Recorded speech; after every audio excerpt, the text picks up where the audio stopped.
Barry was a hurricane for a very brief moment of time. Wow. It strengthened to hurricane status right before it made landfall. So once it did, it weakened immediately.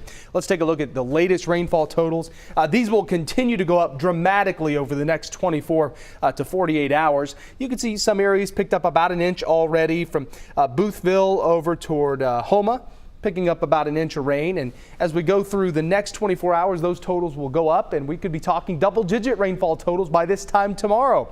Wind gusts right now, they're not terrible. They're still very breezy. We do have 52-mile-per-hour gusts reported, 40-mile-per-hour gusts reported as the tropical storm moves off to the north. The heaviest rain still offshore.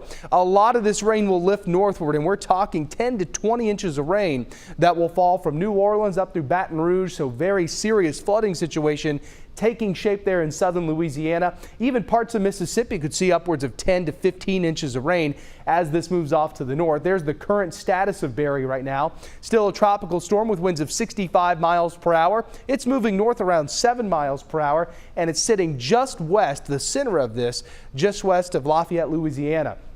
Let's take a look at the track as we head through tomorrow afternoon. By 1 o'clock, it's a tropical depression with winds of 35 miles per hour. Even though it weakens to a tropical depression by tomorrow afternoon, very heavy rain will still be falling from New Orleans all the way up through Alexandria. Even in toward Jackson, Mississippi could see some very heavy rain as this moves in. We'll talk more about Barry coming up in a few minutes, but first I want to show you this, your evening and overnight planner here in North Texas.